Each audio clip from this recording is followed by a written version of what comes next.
Hey, welcome to the Ron Johnson Discipleship Podcast. Where today we are celebrating our 100th episode. Who would have thought we could have made it this far? Wow. And having to endure all that we've endured over the last 2 years.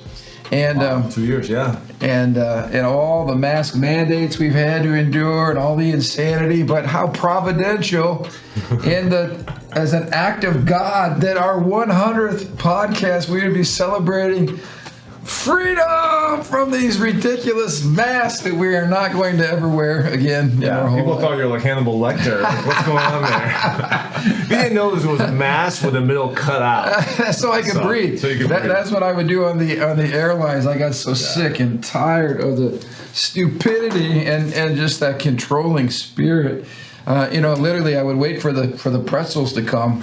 So then I would pull my mask down because evidently you're not at risk when you're eating a pretzel. So, right.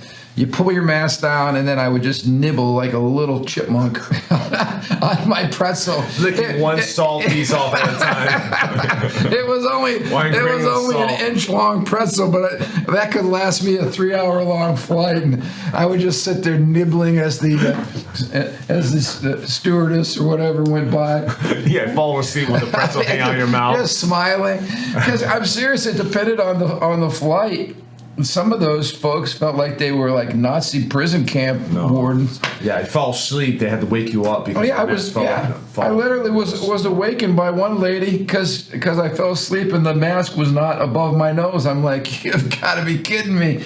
And then the one lady threatened me one more time. She was going to report me, to the counter. Anyway, this is a day for freedom, and I think it's a day for us to celebrate as Americans. But man, I sure hope we learn from the insanity that we've just experienced. Here's the news headline. A federal court or district court judge in the great state of Florida, thank God for Governor Ron DeSantis and for his common sense leadership and legislation. But also thank God this was a federal court justice who clerked under Clarence Thomas. So she is a constitutionalist. Thank God for that. And finally, she had enough courage, and at least some judge had enough courage to say, "Hey, enough is enough." And I saw different video footage on people that were on airlines when this was announced, and masks were flying, and people were letting out it's shouts. Like graduation day when they throw the hats up. It was but here's what's sad is I think most folks went along with the insanity because what are you going to do? I mean, you can either be thrown off the plane or I'm not sure what your options are. Like drive. But somebody yelled out, "Finally!" Yeah. And again, I think most Americans, we want to go along. We want to, we want to be agreeable. But at some point, you're looking for your leadership to put their foot down. And I just, I was looking at some of the responses. Here's a medical doctor on Twitter. The White House should stop criticizing judges for removing mandates. They are abolishing the governmental power that was abused and never should have been granted in the first place, to which I say a hearty amen. Yeah. You cannot have government agencies making policy for 330 million Americans. That's not the purpose of any federal agency, to make policy. That's what our Congress is supposed to do. This was never run through Congress. This was just shoved down our throats, as we've said on this podcast, through one man in a white lab coat who was acting as the face of expert medical policy. Yep. And we've talked about this before too. You're sitting on an airplane. You can go to all these other places without a mask, but when you're on an airplane, somehow you still have to wear the mask. It's like, why? What is the purpose of this when we're all our way to the airport? No one's wearing a mask. We're living our lives without masks, but when we get to the airport, somehow we have to still wear a mask. I think it's just that final little, stranglehold of government control that says we have power over your lives, and it's fundamentally unconstitutional, and it's wrong, and I'm glad a judge finally slapped their government's hand and said enough is enough. Yeah, well, that's good. So here's another one I like, and this is so good. This is Melissa McKenzie. After COVID, I no longer wonder how Stalin, Mao, Hitler, and Pol Pot happened. Inside too many of our neighbors is a little tyrant who desires to tell you how to live your life, use violence to achieve their ends, and clothe themselves in righteousness while doing it. To which I say a hearty amen. I don't know if you were like me, but I was just shocked at the level of compliance that is in the hearts of most Americans. Like, not only go along, but somehow make a virtue out of going along, even when it gets down to masking kindergartners and just the shutting down businesses. The whole thing, we've talked about the government overreach. Well, the power of fear and shame has no ends. The lure of power and shame, because that's what they use. They use shame. We talked about this a couple Sundays ago. The kingdom of darkness used the power of shame to achieve their purpose, and that's what they used. All the virtue signaling, shame on you if you don't get a vaccine, shame on you if you don't wear a mask. All that virtue signaling. And this even crept into the church. Oh, shame. Oh, yeah. Church is largely adapted to that too. We're better ashamed than some other people sometimes. So many of the woke churches in America were all about. This was all about loving your neighbor, even though the tragic results. A lot of people are asking, what's going to be the long-term impact in the psyche of this young generation that was raised to live in hysterical fear, to think walking around in public with a mask on is normal behavior. Yeah. And in fact, some people were saying that if it hadn't been for this judge putting an end to this, this would have been protocol from now on out. This would be like the new norm. Everybody wears a mask, at least on airplanes. But again, I just get amazed. You wonder how does a dictator take over a country and get everybody walking in lockstep? Well, I think we saw at least a prelude to what that kind of thinking, mass thinking, looks like. Mass hysteria. Right. Calling out your neighbor, exposing your neighbor if they're not, wearing their mask, and then as you said, making them feel guilty or full of shame. Yeah. Calling your local store, your mom and pop store, saying, "Hey, there's a guy behind the counter not wearing a mask," and send the Health and Human Service after them. Yeah. So now we have all of our government agencies weaponized against American citizens. Yeah. That's not the purpose of government. But okay, so I'll let you read another one. Yeah. Here's one of my favorites. I appreciate Matt Walsh just for his straightforward way he makes a point. He says sarcastically here, "I don't care if some Nazi judge overturned the mask mandate.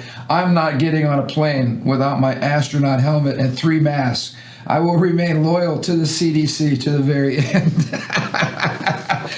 There are people that actually have that. I saw people saying, "I'm never going to fly on the airlines until, they have mask mandates." Well, that's great. So start your own airlines and create your own rules. You can wear your own mask. You can wear a mask. You don't have to not wear a mask. It's not like you're mandating no one can wear your helmet if you want. Wear your astronaut helmet if you want. Wear 3 masks if you want. You might look funny, but no one's going to make you take it off. But see, this is that liberal psycho mindset, because it's not enough that you have the ability to wear a mask. No one's telling you can't. Yeah. But they're upset that they can't control and make everyone act like them. And that just flies in the face of American understanding, of American life, of American freedom. The whole idea that we have to force compliance on people. And I said this a million times during this mask mandate.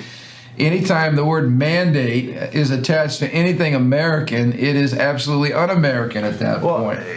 Okay, to be fair, it's because their psyche has connected lack of masks, not to lack of freedom, but if you're not wearing masks, you're in danger, you're killing people. But that is tied into the propaganda. It's deeper than just, it's tied into the CDC and all the hysteria about why masks. You got Dr. Fauci going, "Oh, you shouldn't wear masks. Masks don't help," to masks do help, back and forth. There's a large amount of incompetence, dishonesty in these governmental agencies. That's all kind of chaos. Right. So people have associated not wearing masks and not getting vaccinated as in killing your neighbors.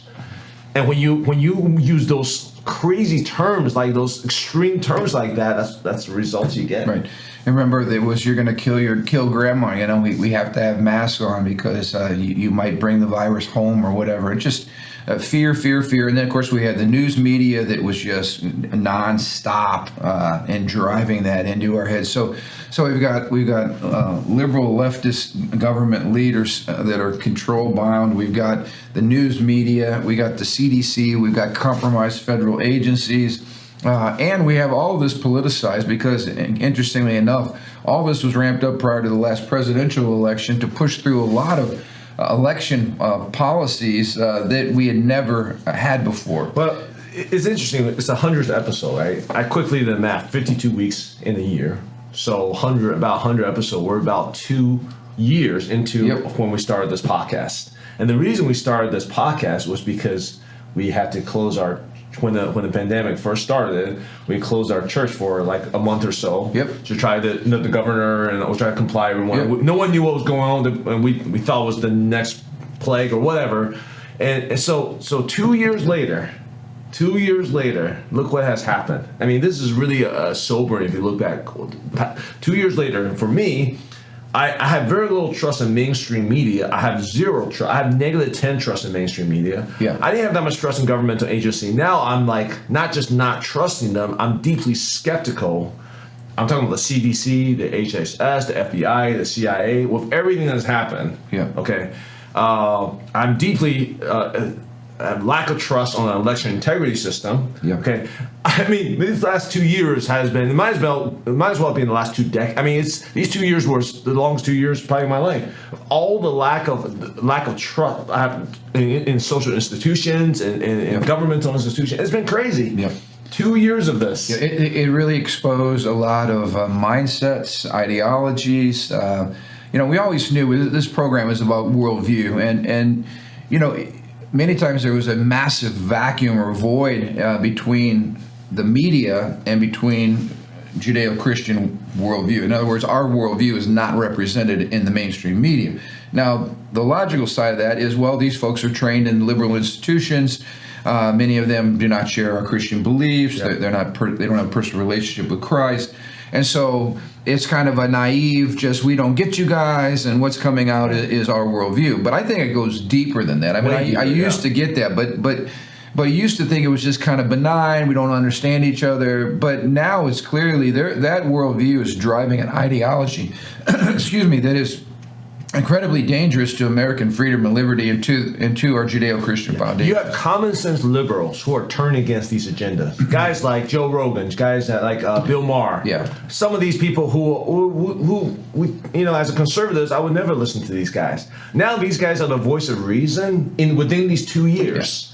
This is crazy what's happened in the last 2 years. Well, and liberalism was always championing freedom of speech. Yeah, and now these guys that were the big champions of freedom of speech are watching all their tribe canceling everybody left and right. They're themselves getting canceled left and right. And they're going, whoa, So it is a brave new world in which we find ourselves when liberals are now finding more sanity in conservative camps than they are in their own camp because of how crazy and radical it's become. Yeah, I mean, those words, liberal and conservative, I mean, those words, we had to redefine those words, in the last 2 years. So hey, we appreciate you, for those who's been with us for 2 years, man. We've been quite a ride the last 2 years, right? Talk about roller coasters of up and down, right? Oh, yeah. So it has been wild. Yeah. Let me give you another sarcastic one. I love this. This is from Andrew Clavin. The mask mandates were difficult, but at least they accomplished nothing and made everyone miserable. So we know the federal government is still good at doing what it does. Now that's good. The mask mandates were difficult, but at least they accomplished nothing and made everyone. I mean, I noticed you read quite a few from Daily Wire staff. Who's got some stellar staff? You got Ben Shapiro, you got Kenneth Owen, Andrew. I'm not sure where some of these folks come from. Yeah, but it's just funny. Yeah, clever, very clever. I like this one, Monica Crowley. I'm flying tomorrow, and I cannot contain my joy at doing so without a suffocating mask plastered to my face. Jordan Chacto.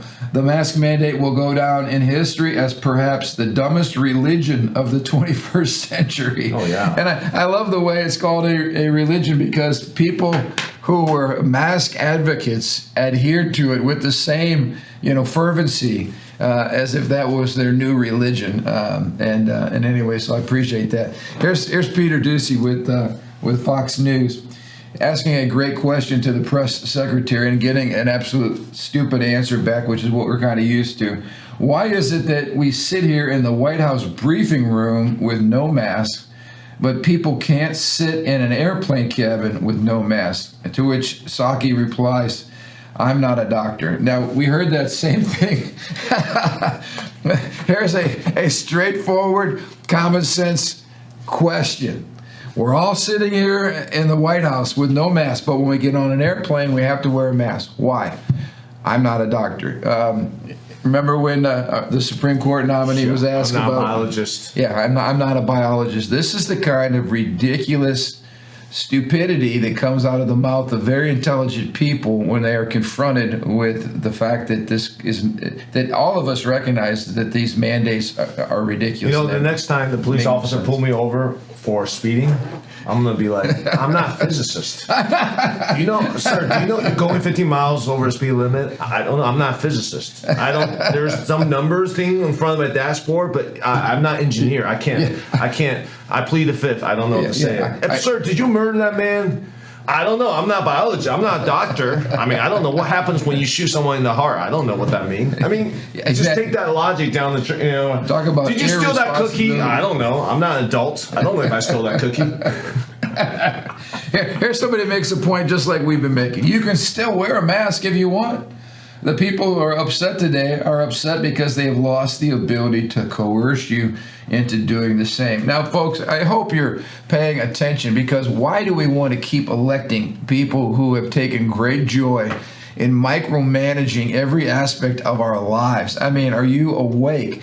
If you don't want to live this way, make sure that you're not voting for people who share these crazy ideas. Make sure that you're voting for judges who are constitutionalists.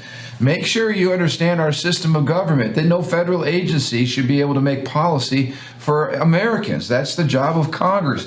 I mean, we need to get back to understanding our government the way it was created, and holding people accountable for when they get in, little power-hungry people like we've seen in Washington, D.C.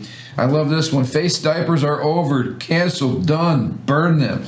That's the way I felt wearing those things. I felt like a face diaper.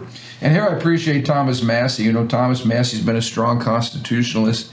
This is what he said. He said, I haven't been on an airplane since July of 2021. I appreciate somebody who sticks to their values. He said, I have driven to D.C. every week that we have been in session because I refuse to be treated like livestock. Biden lost in the courts, and if the airlines come to their senses, I will fly again, but not until then. I appreciate that. Basically saying on basis of principle, I'm not going to be treated like livestock. And that's exactly what happens when we have a top-down, one-size-fits-all approach. They were saying even in Washington, D.C., I was reading somebody saying that even as of today or yesterday, whenever this came out, that they still were not allowed at the check-in counter, they were not allowed to check their bag in or to get their passport until they put a mask on. Again, it makes no sense. You drove to the airport without a mask. You walked into the airport without a mask. But as soon as you get to the checkout counter at the airlines, now all of a sudden you're treated like a livestock. So anyway, I'm grateful. I'm grateful that it's over. It reminds me of the Pharisaic rules. That's just ritualistic for ritualistic sake. It's not to serve the people. Jesus asked, is the Sabbath for the people or the people for the Sabbath? Yeah. And the Pharisees turn around to really make Sabbath what we worship and not Sabbath for the sake of people. And that's what's happening right now. I feel like people are here to serve your rules, serve your mask mandates, as opposed to be like, wait, no, these rules are supposed to serve people. They're supposed to make sense. Yeah. Ultimately, they're supposed to protect people. And I'll tell you what concerns me is we are a freedom-loving people as Americans. We're not like we're watching some terrible stuff happening in Shanghai, where whole cities are brought under quarantine. What happened in Australia, what happened to our neighbors to the north, our Canadian friends. It is appalling, the government overreach and tyranny and force and violence and the rule of law that's brought to bear on people. Yeah. And talk about treating people like livestock when an entire city is shut down and people are not able to move freely about the country. They're not able to express their basic rights and liberties. They're not able to worship. I saw one picture on social media where a church in Africa opened its doors for the first time in 2 years, and people were running in just with such joy in their hearts. And again, these are all nations that do not have 200 plus years of understanding of what it means to be free men and women. And it concerns me deeply that we have got to learn from this, lest we become like some of these other nations where people are just literally treated like slaves, like livestock. Well, that's a good point. Are we going to learn from this? Are we going to keep electing officials and or allowing these unelected agencies with their own political agenda, with unchecked power, tell us what to do? Yeah.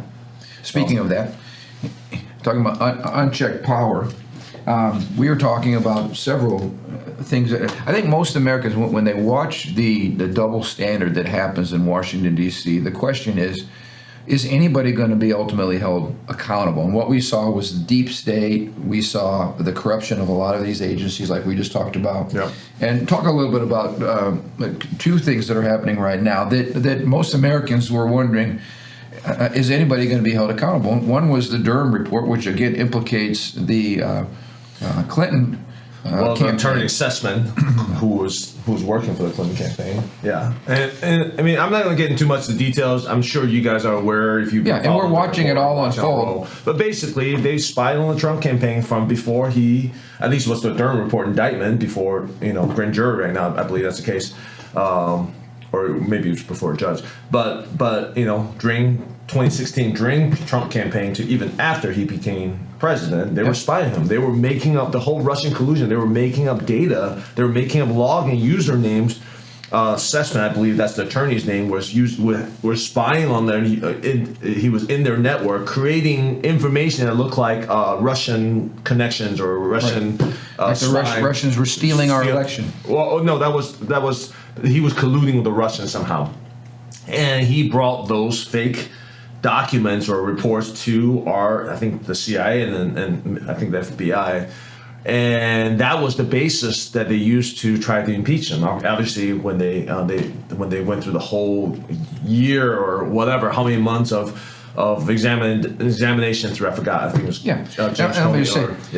From a Christian worldview standpoint, it isn't about D's and R's. Whenever anybody behaves this way to compromise an election through fraud and disinformation, those people should be under the strictest rule of law, and justice should be done, because these types of behaviors destroy our system. It destroys the confidence in our system, and it leads to corruption and fraud. And so this is not a political thing here. We're not talking as Democrats or Republicans. We're saying for anybody in a national election for the President of the United States, the most powerful ruler in the free world, right?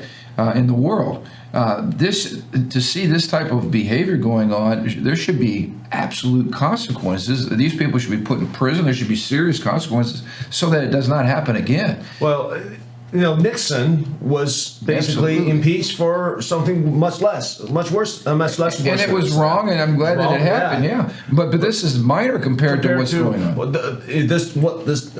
We got to read more. We got to get more information to come out. But what we're seeing so far is crazy. Every time Trump says I was spied on, people are just making fun of him, calling conspiracy theory, whatever. No, he was, according to those reports by Durham, he was absolutely spied on, and they tried to create this hoax that he was in collusion.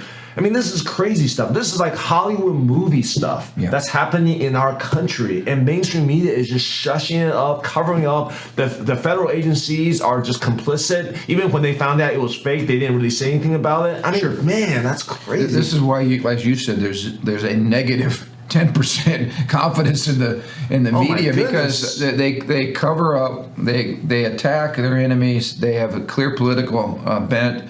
There's no integrity, there's no neutrality, there's no just reporting the news. There is a clear agenda, and most Americans get it. They see it, and they're fed up with it. But the question is, will justice ever be done? And so the second thing, which is encouraging, is as we're moving along, that's one thing that generally happens, is truth ultimately comes to light. Sometimes, unfortunately, it's too late. But at least truth does come to light. And I thank God for people that are consistently going after exposing the lies and bringing forth the truth. The other one was, of course, the Hunter Biden laptop, which, again, got exposed in the last days of the presidential election, and it was vital information. Got brought up in a debate, in a presidential debate. And Joe Biden was just, he was dismissing it. And they had 50 intelligence officials who came out and said that's Russian disinformation. How many? 50. 50. 50 Yeah. former Just intelligence committees. 50. Yeah. So these are all the intelligence community that are all reading off the same script. This is classic Russian disinformation. Now, again, this was a laptop that was found at a private business, Like right? a pawn shop or something like that. And contained horrific, not only horrific immoral behavior, but also Financial transaction that was highly that questionable. implicated our current president using his position to incur, financial gain, illegal financial gain. So this is serious stuff. This is corruption at the highest level, and certainly should involve years and years of jail time. Instead, the media silenced it all, and these major organizations like the FBI, Justice Department, covered the whole thing, at least until after the election. I hope it went away. Well, right now I think there is a grand jury in Delaware with Hunter Biden, and we'll see where it goes from there. But the issue was when this laptop first came out with the New York Post, which is I think one of the oldest news organizations in the world, in America at least. Sorry, in America, not in the world. Twitter silenced it immediately. Yep. And stuff like this, that's just like, man, it's not just when the big media is working with big tech, with big government, with our law enforcement agency, with our central intelligence agency. Man, what world are we living in? Oh yeah, it's scary. It's like 1984, the novel. Yeah. And this was the other thing. This is how it's all couched, of course, is that somehow social media, if there's freedom to share ideas, right, on all sides of the issue, that any idea that disagrees with mine is disinformation and it's a threat to democracy. Yeah. So that's how it's couched. You conservatives, you Christians, you folks that voice your opinion about a variety of issues, you are communicating false information, at least according to our worldview, and you are threatening to undermine democracy, and so we're going to silence you, which in and of itself threatens democracy, because it just said that there's a whole swath of people in America whose opinions and whose voices are no longer allowed to be made public. I mean, this is unbelievable tyranny. And again, of course, tyrannies are committed under the guise of doing good and preserving, the high moral ground and preserving American life and blah, blah, blah. Those are the worst types of tyrannies because they're sugar-coated with all kinds of fancy, sweet language, moral language, virtuous language, but it's nothing close to that. It's a wicked, vile assault on our most basic freedoms and liberties. And again, I heard someone saying it's so true. If I can't allow you to express your opinion, even though I stridently disagree with it, but I still respect your right to voice your opinion. Yeah. That's what this nation was founded upon, and we can debate and agree to disagree at the end of the day. I think we can all understand when, if we play a basketball game, kids do, and then you beat me in fair and square in a basketball game, I take the ball and go home. I don't even let you guys play. It's my basketball. I don't even let you guys play. We call that immature, right? Absolutely. I'm taking my ball and going home. Well, that's basically what it's like. It's like, well, you can't win the debate. You don't even have a discussion. You just shut them down. It's the same thing as taking your ball and go home. And I wanted to highlight here, as we kind of wrap up, this was the headlines from CBS News. Now, it just shows you why Christians have to get involved in all the major mountains of culture, all right? Journalism and the media almost have a complete stranglehold on, for instance, how do you report the news? You have to come up with a headline. Well, as a Christian, I get so fed up that my position is never characterized the way I see it. It's characterized through the lens of people who completely disagree with my worldview. So here's an example. We were talking about this. This is a CBS News headline. University to pay professor $400,000 after disciplining him for refusing to use correct pronouns. Now, okay, so wait a minute. Disciplining him for failure to use correct pronouns. What correct pronouns are we talking about? Him, her, she, him, it, I, me, you, whatever. What are these pronouns? Well, of course, this is written from people who are pushing crazy gender identity with 1,000 pronouns out there that this professor is supposed to somehow use because student A wants that pronoun used to describe her or him or it or they or them or whatever the crazy, they're binary, non-binary. This is all crazy woke gender ideology. Well, this university, this guy sued them because he was using the correct pronoun, or at least he wasn't going to play their game. But here's my point. CBS News says using failure to use correct pronouns, to which one of my friends over at the Alliance Defending Freedom wrote, "You misspelled, quote, incorrect." So in other words, they should have said failure to use incorrect pronouns. That's our position. He was using correct pronouns. CBS News says he was using incorrect pronouns. Now, what is the standard for truth there? And obviously, we're living in a world where people are making up their own ideologies and their own realities. But for Christians, we don't get to play with reality. We have the Word of God, and we have a God who created us and who reserves the right to determine what truth is. Yeah. And so we don't get to make up pronouns. We don't get to make up genders. We don't get to pretend who we are. We were created in the image and likeness of God. We're men and we're women, and our pronouns reflect that. And as soon as we start going into this crazy ideology and letting the media dictate what truth is, without us being able to push back, we're entering a very scary, scary world, and that's where we find ourselves. So, but the positive side was, here's a judge saying, you can't fire this professor just because he's not living in your alternate universe and failing to use whatever pronoun you want to use today or tomorrow or the next day. I think in this case, what happened was when they first went to court, basically, I forgot what university it was. It was disciplining this professor for he's a Christian professor. Yep. He declined to use whatever the preferred pronoun for this transgender student. He did offer to not use Mr. or Mr. or Miss something. Yep. Just use their last name or something like that. But they were like, no, if you did that, you have to not use Mr. or Mrs. for everybody in the classroom. Anyway, I don't get. Yeah, he wasn't trying to be nasty or mean or rude or disrespectful. He was kind of. But anyway, so they went into the court, and the court says, no, you to the professor, you've been given freedom of choice. But then they appeal. I guess in the appeals court says, no, this needs to go back to the original court, and then.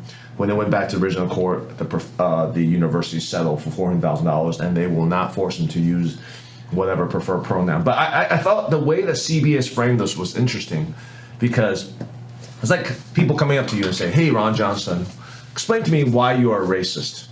Yeah, it's like even the way they frame the question, like you're really on defensive at a loss, or you're really lost home court advantage. You start a football game down 30-0. Oh yeah, because now you have to react to the question, which isn't true, and you have to be defending yourself. Yeah, you're like, wait, I'm not. Wait, what? I mean, like that's how they framed it. It's like incorrect. I mean, there's so many other ways to give that statement without even use correct, incorrect. You can use preferred. You can be like, what's the contentious pronoun, whatever. But they decide to inject their worldview, and that's an obvious example of that.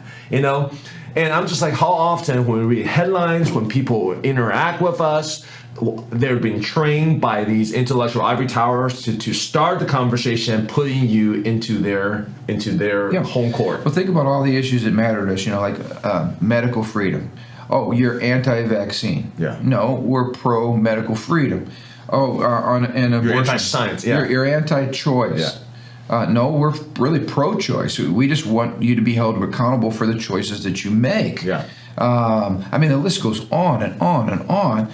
We're always anti. That's how we're always against. And you know, when you're the position where you're always got your hands up and you're the angry mob that's always against, you know, that doesn't come off well. When I would always tell the reporters, look, if you're going to interview me, don't call me anti-choice, call me pro-life. But that's not the language that they're able to use, because they have their little book of words and, you know, how they're to report. But the point is, it all comes out of your worldview, and that's why we have to win at the basic level of worldviews. We've got to lead people to Christ. We have to disciple them. I mean, this is a great commission that Jesus said to go and disciple nations.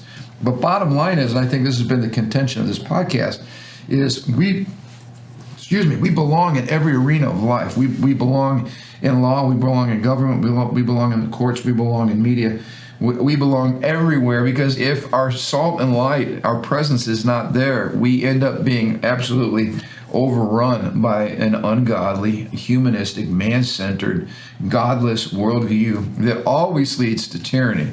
And so for the sake of our nation, and for the sake of liberty, and for the sake of freedom, we must get involved. And maybe that's a good way to stop. So, hey, thanks for watching our 100th podcast. This is a celebration that truth wins, that Jesus Christ is Lord. And we want to we hope there will be 1,000 of these podcasts before the Lord comes. Is that our time that we're up? So anyway, any final volleys? I mean, I am rejoicing to be able to travel. There's a lot that we can talk about. I think the thing in my heart is, we've been articulating from the very beginning, the biblical worldview is for all have fallen short. We have sin's rampant in our world today, and Jesus Christ is the solution. There's no utopian nature from human strength, human will, human ability. Yeah. The only true utopia is the kingdom of God. It's the kingdom of heaven. And on our own ability, we can't get there. And when we see these big government institutions and big pharma, big tech go corrupt, and they start to make policies that's for their own interest, I am not surprised. Yeah. Because I know what's in the man's heart. Yeah. And when there's ultimate power, there's no accountability. There's absolutely going to be perversion, corruption, collusion. Yeah. It's human nature. And history. Study history. That's right. Part of it is, I'm listening to the biography on John Quincy Adams right now, which I'm really enjoying. But I'm amazed. And even at, for instance, the birth of our nation, there was an element that was trying to have George Washington overtaken by a coup to get him out of office because he wasn't supporting the French, or they wanted him to support the French and the French Revolution. And I'm listening here going, overthrow George Washington? You can't. I mean, different America. But my point was just what you said. We're in a spiritual battle. That spiritual battle will be taking place until Christ returns. In fact, it's going to intensify. So I just want to encourage us: don't get weary in the fight, and don't avoid the fight as if it's a Christian thing to do. Avoid the fight. No, we're fighting for the soul of our nation. We're fighting for the liberties that we love and hold dear. We're fighting for the ability to keep preaching the gospel, which is the foundation of our religious liberty and foundation of what the church is called to do. So don't be shocked, as Pastor Andrew said, like, oh my gosh, there's a fight. There's going to be a fight from the very beginning and a fight to the very end. And so, learn to get battle tested, get involved, don't shy away from the battle. There's way too much depending on it. And in the end, we win. And that's what I want to encourage you with. We want to encourage you with. So have an amazing week. Thanks for being a part of this 100th episode of our podcast. We hope you'll share it far and wide with our friends. And let's just celebrate. As for me and my house, never again on these ridiculous mask mandates. It really is time to stand up as a free people. So thanks so much. We'll look forward to being with you next week.